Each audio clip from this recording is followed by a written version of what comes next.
Good afternoon, students. Welcome to RATS, Racing Against Time for Students in Pathology. In this session, I shall be starting hematology. Without much of an introduction, I shall be going into the various phases of hematology in small sections.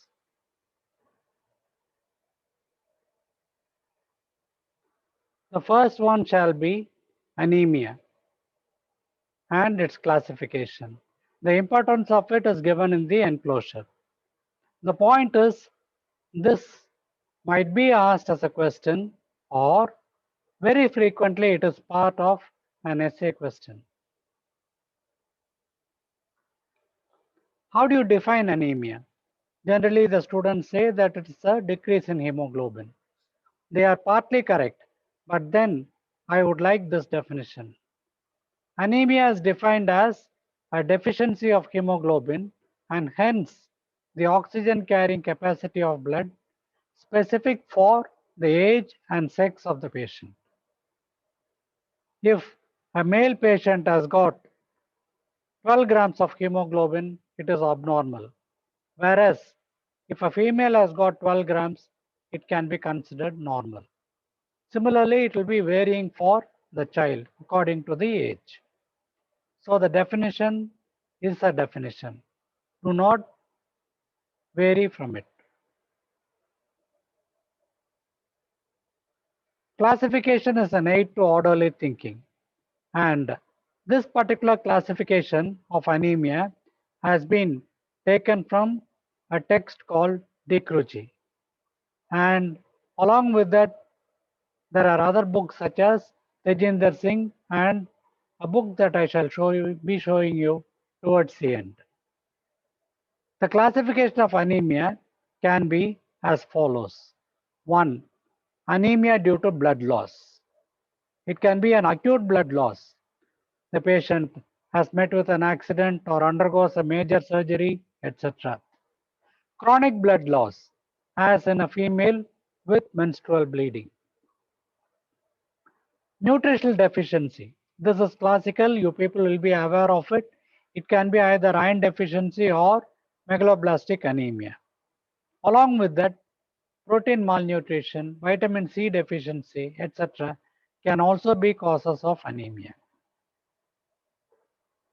Sometimes anemia is due to systemic diseases such as infections, renal failure, liver diseases, example cirrhosis, disseminated malignancy, collagen disorders such as SLE, thyroid and pituitary disorders. So these directly have got nothing to do with hematopoiesis, but then can be a cause for anemia. Also, anemia can be because of bone marrow disorders. The classical example being aplastic anemia. And the others can also be a precursor for an anemia. Bone marrow infiltration, dyserythropoiesis, sideroblastic anemia, and myelodysplasia. I would like you people to kindly by heart this particular tabulation, and please note it is not complete. So this is the first half of the classification of anemia. There is another group of anemia called as hemolytic anemia. And hemolysis means there is a destruction of the RBC, which can be because of intracorpuscular defects. The defect is within the RBC. That is why it is called as intracorpuscular. Most of them are congenital. It can be a membrane disorder again, red cell membrane disorder, as in spherocytosis, elliptocytosis, or stomatocytosis.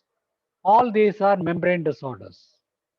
Also, there can be defects in the hemoglobin, such as sickle cell anemia, thalassemia, hemoglobin C, hemoglobin D, a combination of sickle cell and thalassemia, etc. The third group will be enzyme defects. Defect in pyruvate kinase deficiency, G6PD deficiency, and also it can be an acquired pyruvate kinase deficiency. So these are all enzyme defects. It can be membrane defects, hemoglobin defects, and an enzyme defects.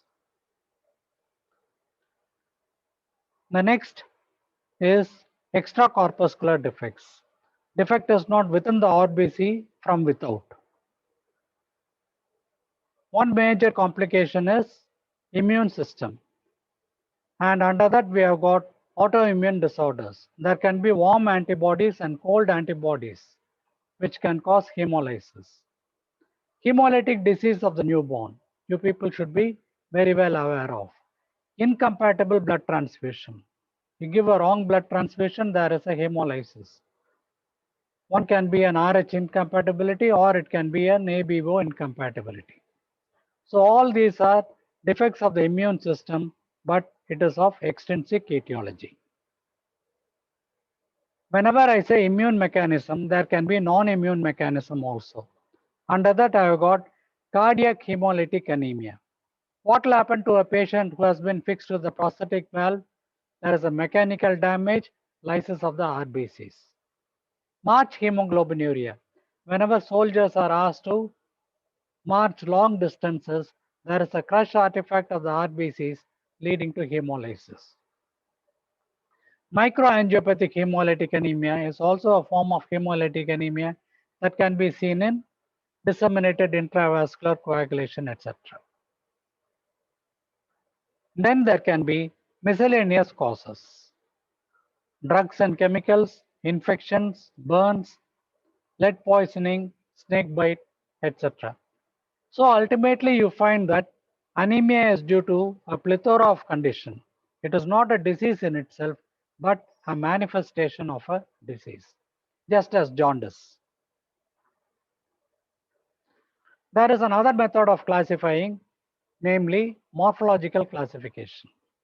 Under this, based on the size of the RBC, we have got a microcytic hypochromic anemia, normocytic normochromic anemia, macrocytic anemia, and dimorphic anemia. So this is called a morphological classification. In microcytic hypochromic, I find that the main parameter is the MCV, mean corpuscular volume, less than 80 femtoliters. The causes are iron deficiency or thalassemia. Normocytic normochromic, all the red cell indices are within normal range, and it can be because of a recent blood loss, hemolytic anemia, renal failure, bone marrow infiltration. Macrocytic anemia, when the size is more than 100 up to 130 femtoliters. Up to 80 is supposed to be normal, but then it is massively increased.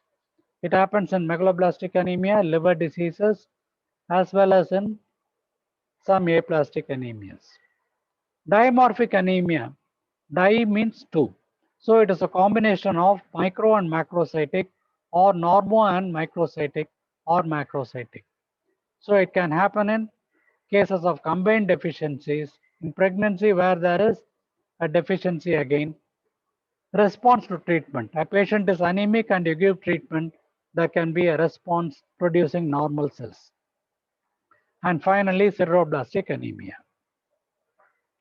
Look at this one compared with the lymphocyte.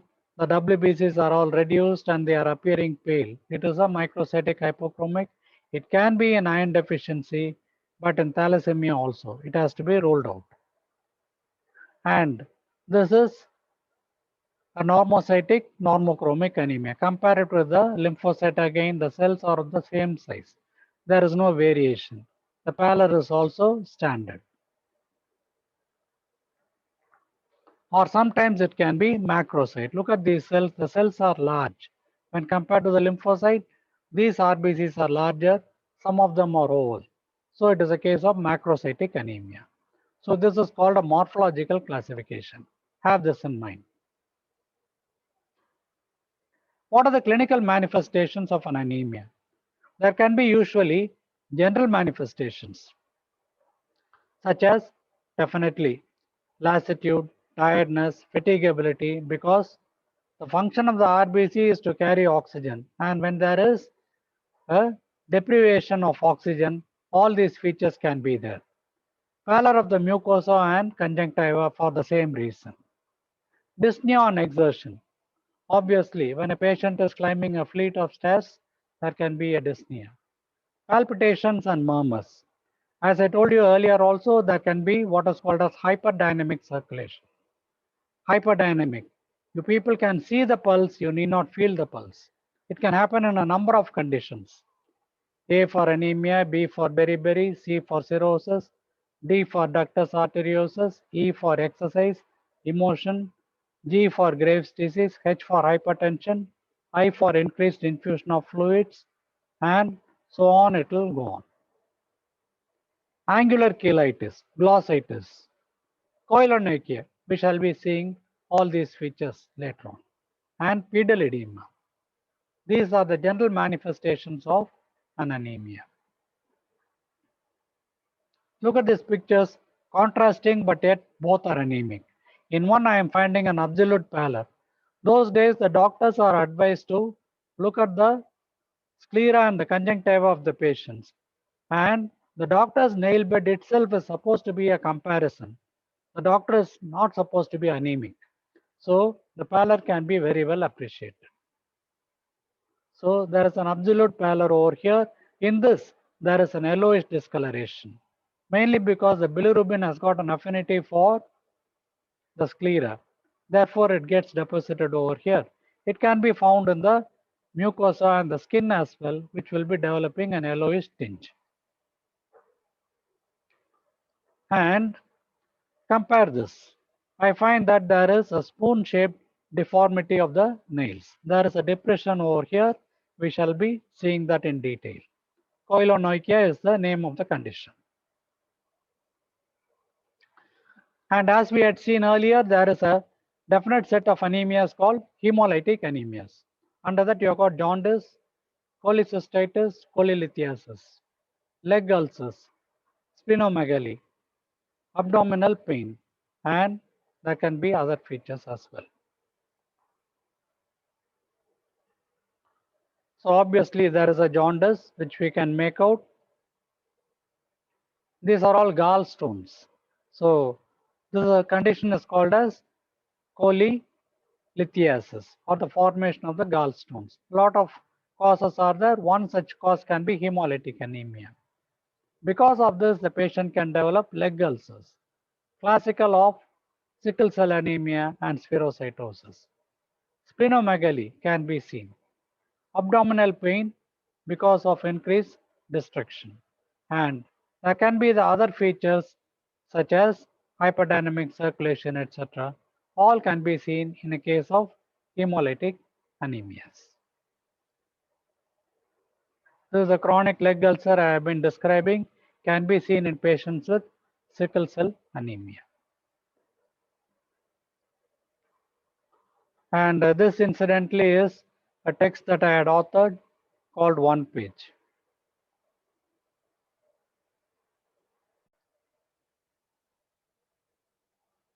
Students, welcome to RATS, Racing Against Time for Students in Pathology.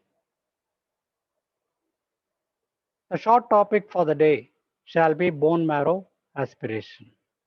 The importance of it is given in the enclosure. In pathology, you should be remembering two things as far as hematology is concerned.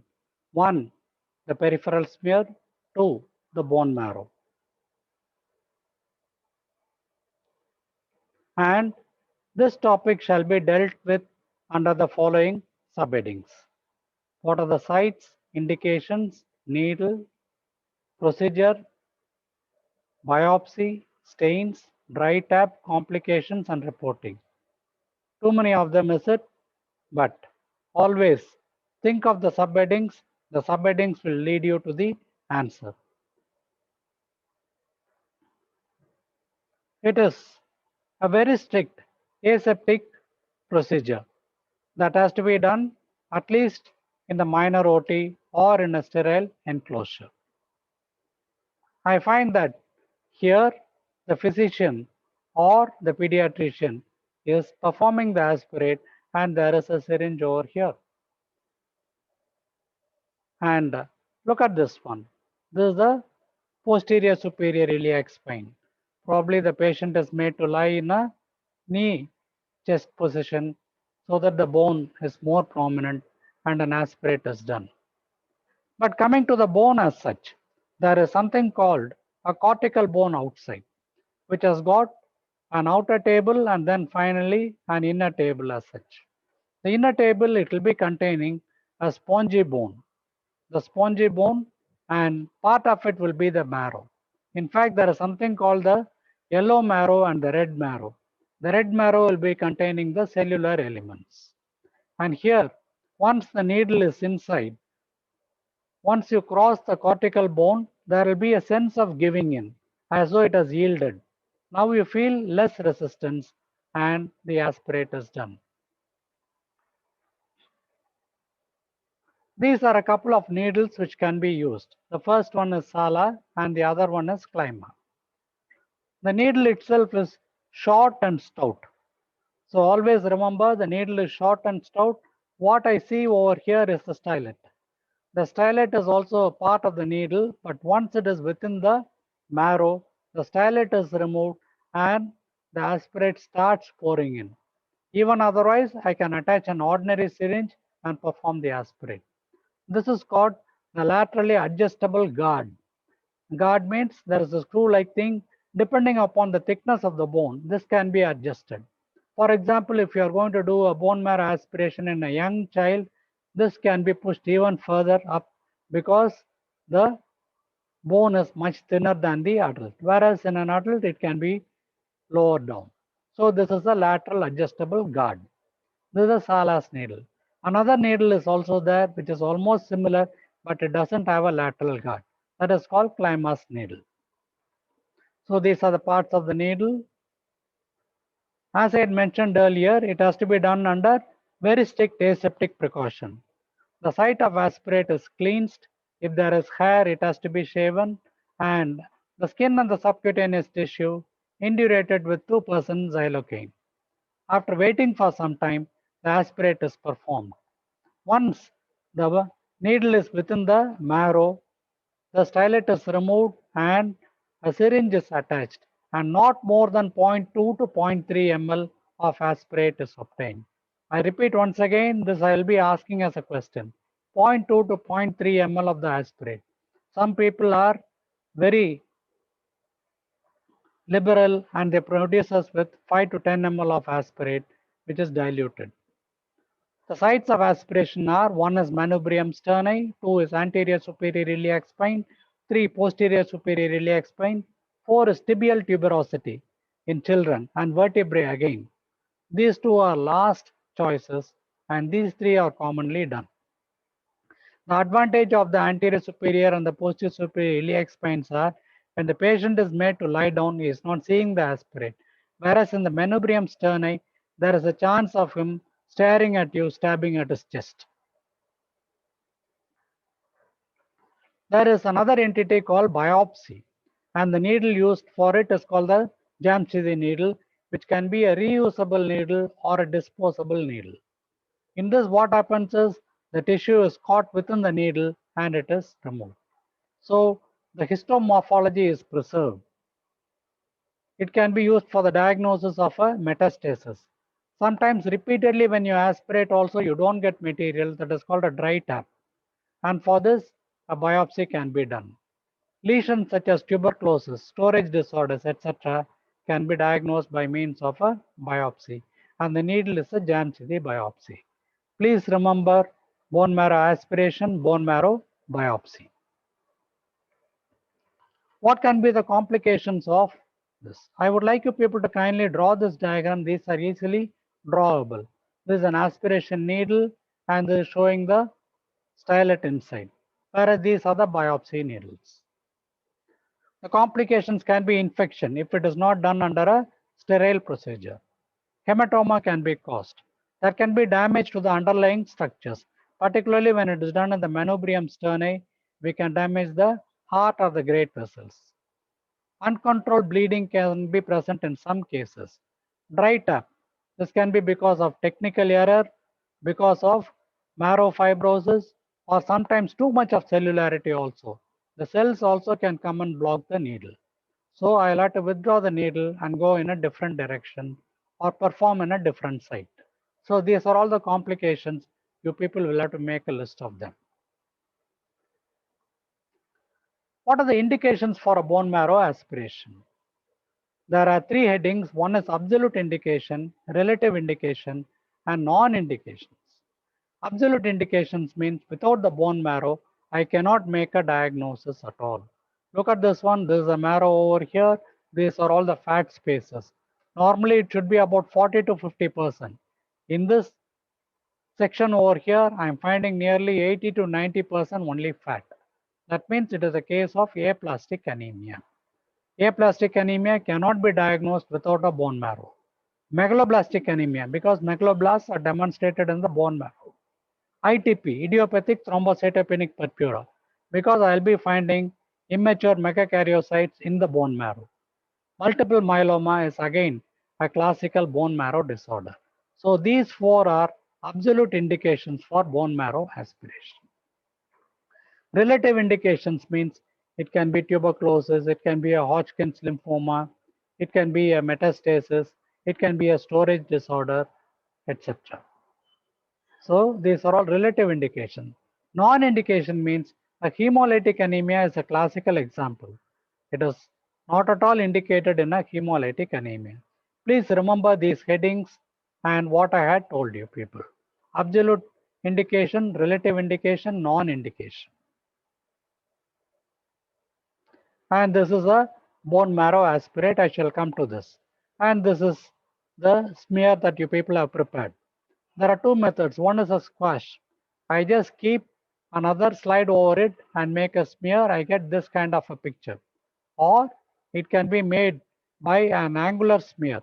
And these are all the bone marrow particles. And when I draw, these will be leaving behind cell trails.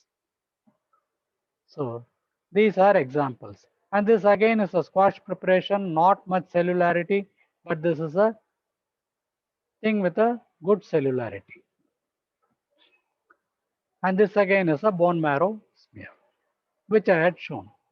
We will be dealing with it gradually. You find that there are too many components over here, but let us remember these subheadings.